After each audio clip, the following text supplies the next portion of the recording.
Hello friend, નમસ્કાર. રક્ષાસ kitchen બાસ્કેટમાં આપનું સ્વાગત છે. ઉનાળાને અનુરૂપ થોડાક અમથા પાલકમાંથી પણ આજે હું તમારી માટે યુનિક એવી પાલકની રેસીપી લઈને આવી છું, જેમાં હું પાલકના ગાંઠિયા પાડી અને પાલકની ગ્રેવીમાં આજે પાલકનું શાક તૈયાર કરવાની. તો ચાલો આજે ડબલ પાલક ધમાકા એવી ગાંઠિયાના શાકની રેસીપી શરૂ કરીએ. દરેક ઘરમાં સાંજે લેડીઝને સાંજે શું બનાવવું એ મોટો પ્રશ્ન છે. તો આજે એને અનુરૂપ આજે આપણે સરસ એવી રેસીપી જોવાની છે. તો ચાલો રેસીપી શરૂ કરીએ. એક મોટી અને એક નાની ડુંગળી, 2 મરચાં છે, મીડિયમ તીખા છે, 7 કળી લસણ છે અને 1 ઇંચ આદુનો ટુકડો છે. એને મિક્સર જારમાં દરદરું આપણે પીસી લેવાનું છે. અને પાલક છે, એક મોટો કટોરો તમે માની શકો એટલી છે. ધોઈ અને મેં એને તૈયાર કરી છે. એને પણ ચોપરમાં આપણે ચોપ કરી લેવાનું છે. અને એક ટમેટું છે, એનો પલ્પ તૈયાર કરશું. આટલી વસ્તુ આપણે તૈયાર કરી લઈએ. 1 વાટકો ચણાનો લોટ લીધો છે, ચાળીને તૈયાર કરેલો છે. પાલક જે ચોપરમાં ચોપ કરી છે એમાંથી આપણે 2 ચમચી પાલક આમાં એડ કરશું, રેગ્યુલર 2 ચમચી. નાની ચમચી શેકેલું જીરું, નાની ચમચી સબ્જી મસાલો કોઈ પણ, હિંગ, 1/4 ટીસ્પૂન હળદર, નાની ચમચી લાલ મરચું, નાની ચમચી ધાણા જીરું, 1/4 ચમચી અજમો. બધું બરાબર મિક્સ કરી લેશું. તો બધું બરાબર મિક્સ થઈ ગયું છે. થોડું થોડું પાણી એડ કરી બાંધી દઈશું. એકસાથે પાણી એડ નથી કરવાનું.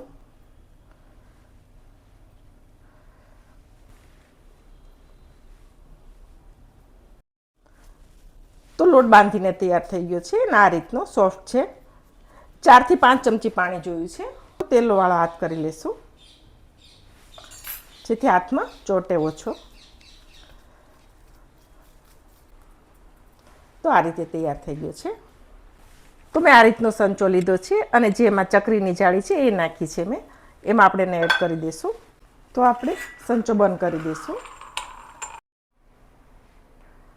તો આપણે જે ડુંગળી, મરચાં, લસણ જે આ રીતે દરદરા પીસી લીધા છે, એક ટમેટાને આ રીતે ક્રશ કર્યો છે અને પાલક તો મેં કહ્યું એમ આ રીતે આમાં ચોપરમાં ચોપ કરી. તો આગળની પ્રોસેસ ચાલુ કરીએ.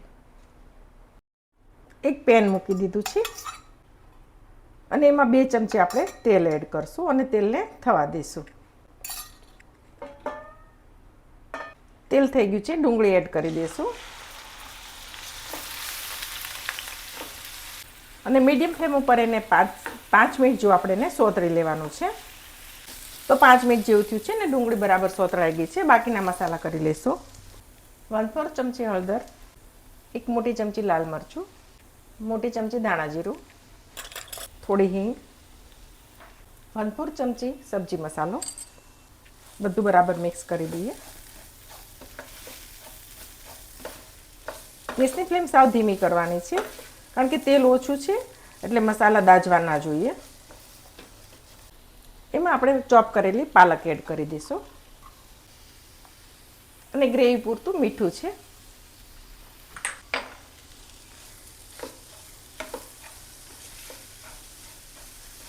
તો પાલક નાખી છે તો આપણે એને સતત 2 મિનિટ માટે હલાવતા રહી અને એને સોતળી લેવાની છે. તો 2 મિનિટ જેવું થયું છે. ટમેટાનો પલ્પ છે એ એડ કરી દઈશું. બધું બરાબર મિક્સ કરી લઈશું અને ટમેટું ચડી જાય ત્યાં સુધી આપણે એને સોતળવાનું છે. લગભગ 1 મિનિટ માટે આપણે એને સોતળી લઈએ.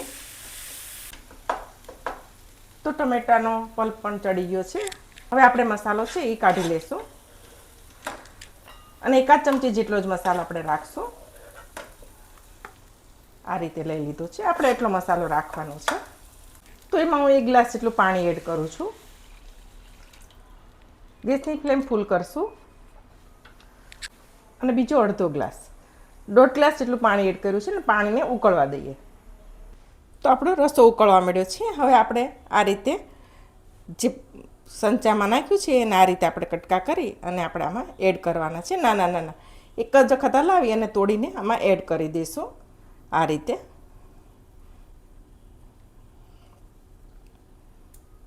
તમારે પહેલાંથી ડીશમાં પાડીને આમાં નાખવું હોય તો એ વાંધો નહીં આવે. લોટ કઠણ છે એટલે બિલકુલ ચોટશે નહીં. અને ગેસની ફ્લેમ મેં ધીમી રાખી છે.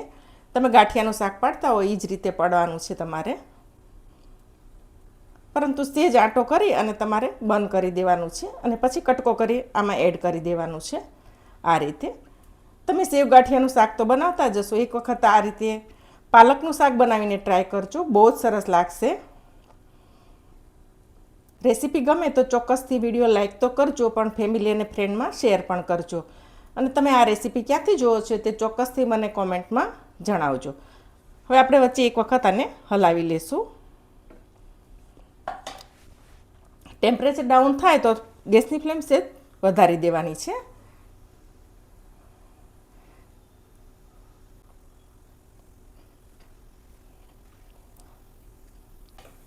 ફરીથી એકવાર હલાવી લેશું.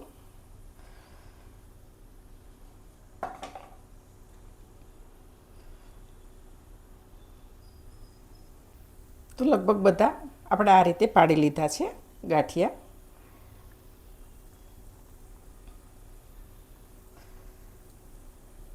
રેગ્યુલર ગાંઠિયાના શાક કરતાં તમને અલગ પણ લાગશે, દેખાવમાં પણ અલગ લાગશે અને ટેસ્ટમાં વધારે સરસ લાગશે. તો બધા ગાંઠિયા આપણે આ રીતે પાડી લીધા છે અને એકવાર હલાવી લેશું. તો હવે એને આપણે 5 મિનિટ માટે ગેસની મીડિયમ ફ્લેમ ઉપર આપણે એને ચડવા દેવાના છે અને પછી આપણે જે મસાલો કાઢ્યો છે એ એડ કરવાનો છે. ક્યારે કરવાનો છે હું તમને બતાવું. 5 મિનિટ માટે એને ચડવા દઈએ. તો 5 મિનિટ જેવું થયું છે અને આપણે અંદરના પાલકના ગાંઠિયા પણ સરસ ચડી ગયા છે. તમે જુઓ તો આ રીતે તમે ખોલી કટકો કરી અને તમે વચ્ચેથી જોશો તો એકદમ સરસ ચડી ગયા છે. તો હવે એમાં આપણે જ્યાં મસાલો વધાર્યો તો એ એડ કરી દઈશું અને ગરમ પાણી કર્યું છે એ અડધા ગ્લાસ જેટલું આપણે એડ કરશું. ઠંડુ પાણી નથી એડ કરવાનું.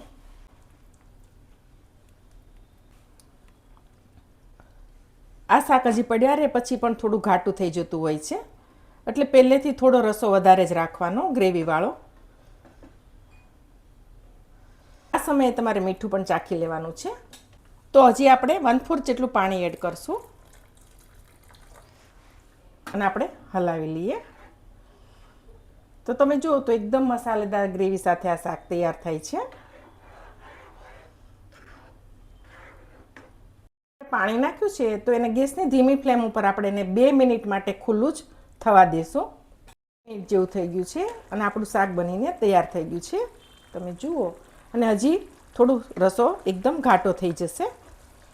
તો તમે એને પરોઠા પૂરી સાથે એન્જોય કરી શકો તેવી રેસીપી છે. તો આપણે એને સર્વિંગ બાઉલમાં લઈ લઈએ.